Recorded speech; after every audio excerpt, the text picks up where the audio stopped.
Welcome back to Ferocious Education. This is Zed. Today I'm going to be talking about Lucid Motors.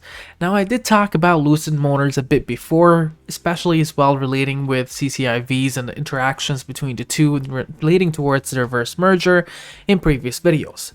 But hopefully today what I'm going to be doing is giving you an update towards the due diligence, technical analysis, a bit of news of what I think about this one, and how it's probably going to be trading for the next month or so. So without further ado, let's jump right into this one. So, Lucid Motors. The main key car here is Lucid Air, and this is really setting itself as the postmodern EV luxury, very much equivalent to the German vehicles of the normal petrol or gas vehicles. This is really trying to set itself into the luxury part. Now, we did go over the presentations and everything in between you can think of in my previous videos. So for today, I'm trying to add new knowledge. So one of the latest ones on June 24th includes Lucid Motors opens New York City flagship studio in Meatpacking District amidst retail resurgence. And the Lucid Air sets new EV benchmarks for luxury, performance, and ranges for higher than 500 miles.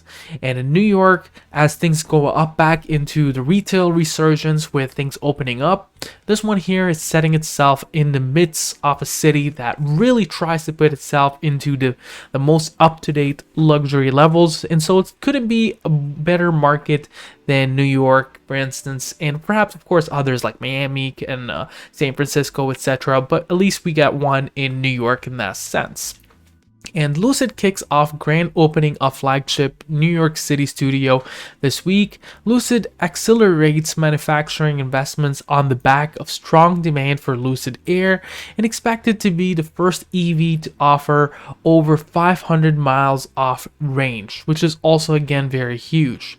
As Lucid approaches the launch of Lucid Air in the second half of 2021, the company anticipates strong demand for its products. Lucid recently passed 10,000 paid reservations for groundbreaking Lucid Air, including the fully reserved Dream Edition and the Grand Touring Edition in both the Touring and the Pure versions. And as of June 21st, Lucid Motors completes the pre-production builds that has started the production of quality validation builds of Lucid Air. And this week, of course, we did mention just previously opening of their New York studio in the Meatpacking District, with the company new Chicago studio already open as of June 11th. And relating as well back towards the $350 million cash investments, etc.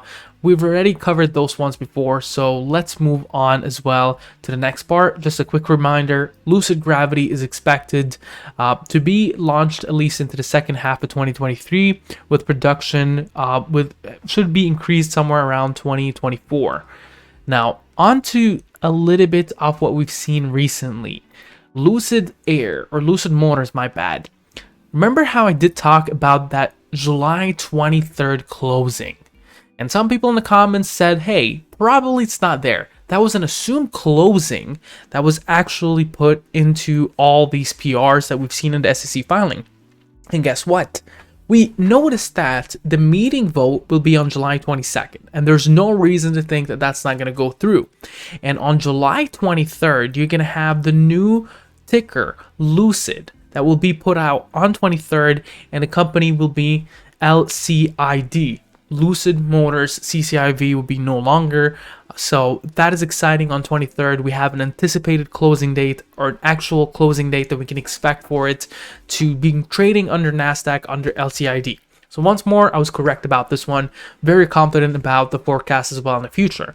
But before moving on forward, please make sure to drop a like to the video down below. It really helps my channel a lot. And in the bottom right corner, there's a subscribe button. Don't feel too shy to click on that and the bell notification button. A lot of people, almost 90% of my viewers, don't actually click the subscribe button. So please do.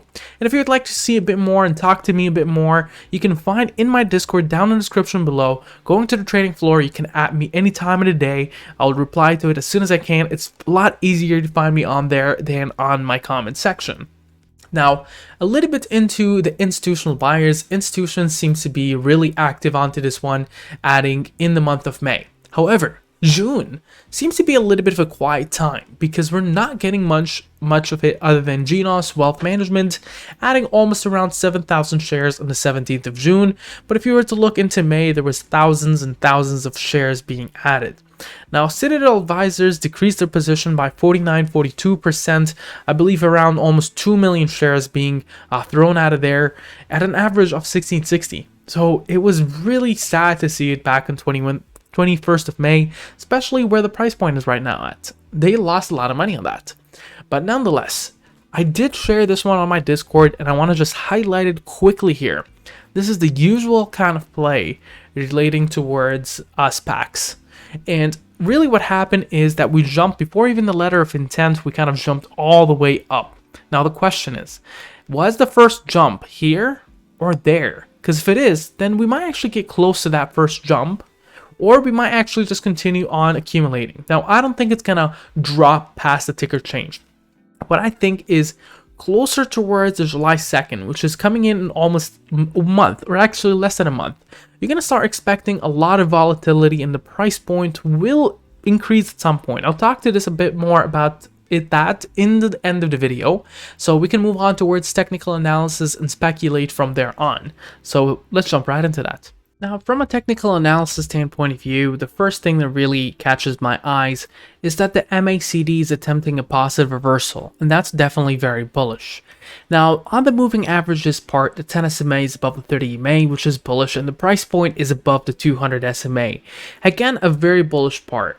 Now, in terms of the ADX, which is the average directional index, you're still seeing this one is sitting at a point where there's still a trend, a bullish trend. It's not a strong trend, but it's still a well-deserved trend to be mentioned on. Now, the William percent R, you're seeing that this one is closer towards overbought than oversold. It doesn't mean it's a bad stock, it just means that more people are buying than selling these days. Momentum has actually gone towards the negative side, but it's not as negative as it once was before, around -6. It's only around -0.131. And from what we've seen in terms of volatility, this one can actually easily go back to positive. Now, in terms of stochastic fast and stochastic slow, both are technical indicators. They're both pinpointing that there's definitely another leg up and it can easily see another bounce upwards. In terms of the moving averages in general, the moving average bands as we see here, this one is expected to trade on the top on the moving average band at 2646, in the middle 2405, and in the bottom is 2165. Now, an important thing to highlight is this is going upwards, which is very, very bullish, and that's something important to highlight again. Now, in the Fibonacci retracements, I do want to show you a bit of the key supports and resistances, and again, why we do this is because of high-frequency traders using this, some hedge funds and traders as well. So it's almost like a self-fulfilling prophecy in that sense. So the current support on the Fibonacci retracements is 2268 followed by 970. The resistances are 3075, 3728, 4380, 5308, and 6486. In terms of price line action supports, you're seeing a very, very strong support sitting at the 2470, which is very bullish where it's at right now. 2317 after that, and below there you're looking into 2119, followed by a sharp $20, followed by 1839 and down to 1731, going a little bit downwards to 1605 and down towards the 1424 level. In terms of resistances, from what we're seeing is that we're seeing a good resistance at the 2578. Above there, you're looking into 2741 and then up to 3065, 3282, going upwards to 3516, and then a bit further to 3669, going to 4003, then getting a massive jump in terms of resistance to 5022 and 5292, going to 5473, and then upwards to 5734, 5968, and from there on, $60. Comes to the question to Ed, what do you think is going to happen here? Now, in terms of volatility, I think closer towards July 22nd, we're going to get a push. Now, how far is that push? It really is dependent.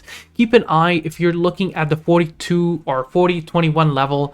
If it does break through that, you might actually start seeing a $70 level in that sense. And so that is very critical to talk about. It's going to really skyrocket. The very key ones, it's going to go $30. From 30, it's going to go 35. From 35, you're going to go 40. And from 40, you're going to shoot up to $50. And from there on, you're going to go to the $65 or $60. And then from there on, you can easily go to 100. Now, that's all when it comes in towards retail pushing it. But if this was trading on just logic, now it's going to really follow fundamentals, which are still considerably cheaper than Tesla, for instance. But again, they don't have a working product, but they have a lot of promises. And if these promises are kept, this company can easily be $100 within the next 4 years, from what I've seen, at least from Tesla's performance. And that's my opinion again, so don't take that to heart. But for my opinion, again, I do think there's going to be a lot of volatility in the coming days, and it might actually be an interesting even swing to buy some for the next month or so.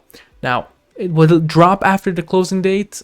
I really don't know in that sense, but usually thing that happens is that the stock does drop after the merger, which is kind of a habit thing, but this one is not a typical SPAC. What do you think about the sticker? Make sure to mention down in the comments below. Share, subscribe, and like, and have a wonderful day. Now, if you made it this far into the video, I do recommend that you go ahead and join our Discord server. There's a lot of amazing folks in here. We do a lot of discussions here into the trading floor throughout the day. A lot of people are in there, and we do ask questions. You can ask me any question you would like on there. We do post research and DDs, and we hold weekly chat sessions. And we also do have a lounge in there. So make sure to actually join that and join the fun there. Have a wonderful day and a good one.